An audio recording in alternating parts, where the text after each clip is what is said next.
Ofisa habari na mawasiliano wa klabu ya Young Africans Ali Shabani Kamwe amewachokoza watani zake Simba Sports baada ya kufungwa na kusema wamegawa utamu kwenye baridi. Msemaji wa klabu ya Young Africans Ali Shabani Kamwe hajataka kabisa hili limpite baada ya klabu ya Simba kupoteza mchezo wa tatu katika hatua ya makundi ya klabu bingwa barani Afrika.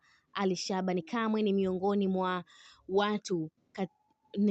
mwa watu waliofurahia zaidi Simba kupoteza mchezo huo kwa siku ya hapo jana. Kupitia Instagram yake, Ali Shabani Kamwe aliandika wamegawa tena kwenye baridi kali, akisindikiza na emoji nyingi za kicheko kikali zaidi.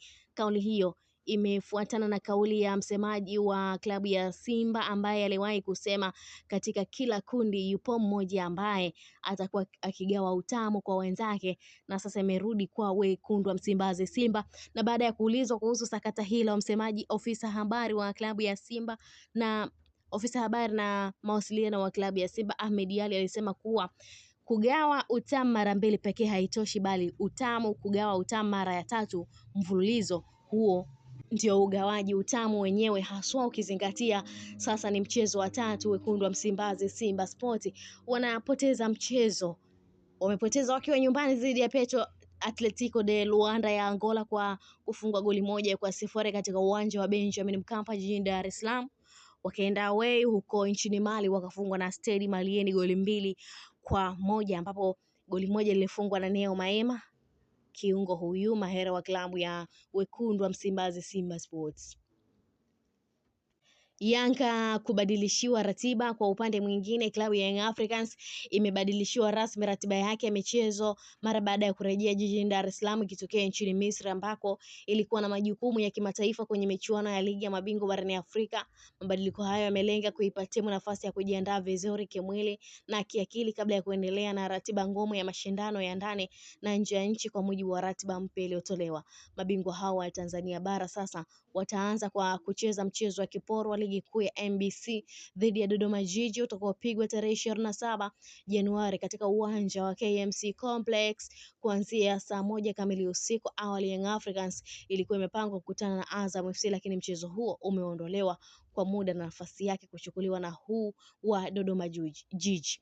Uamuzi wa kuipa Young Africans mchezo wa ligi kwanza unaelezwa kuwa ni sehemu ya mpango wa kusaidia kikosi kurejea kwenye mzunguko wa mashindano ya ndani baada ya safari ndefu na mechi zenye pressure kubwa barani Afrika.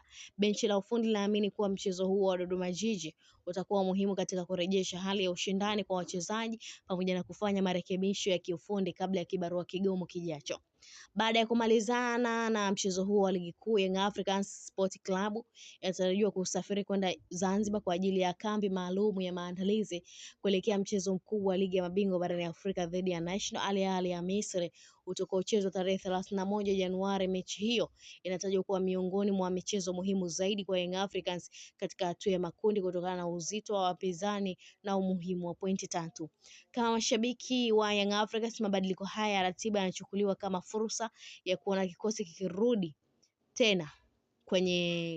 katika uwanja wa nyumbani kabla ya kuingia tena kwenye anga za kimataifa. Aidha, ni nafasi kwa kocha Pedro Gonçalves kupima kiwango cha wachezaji wake, kurekebisha mapungufu yaliyojitokeza Misri na kuweka mkakati madhubuti wa kuivaa National Al Ahly, mchezo utakaopigwa tarehe 31 Januari ya mwaka 2026 katika uwanja wa New Amani Complex.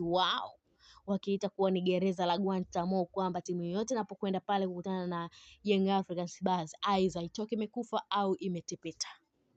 Ina Malkia wa Soka, endelea kutufuatilia, usisahau kulike, kushare, kucomment pamoja na kusubscribe channel yetu ili uendelee kufurahia taarifa zetu mbalimbali za michezo kutokea ndani na nje ya mipaka ya Tanzania.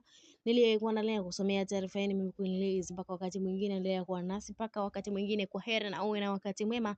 Endelea kusalia na Big Malkia wa Soka, nami ni sauti ya mamlaka hapa.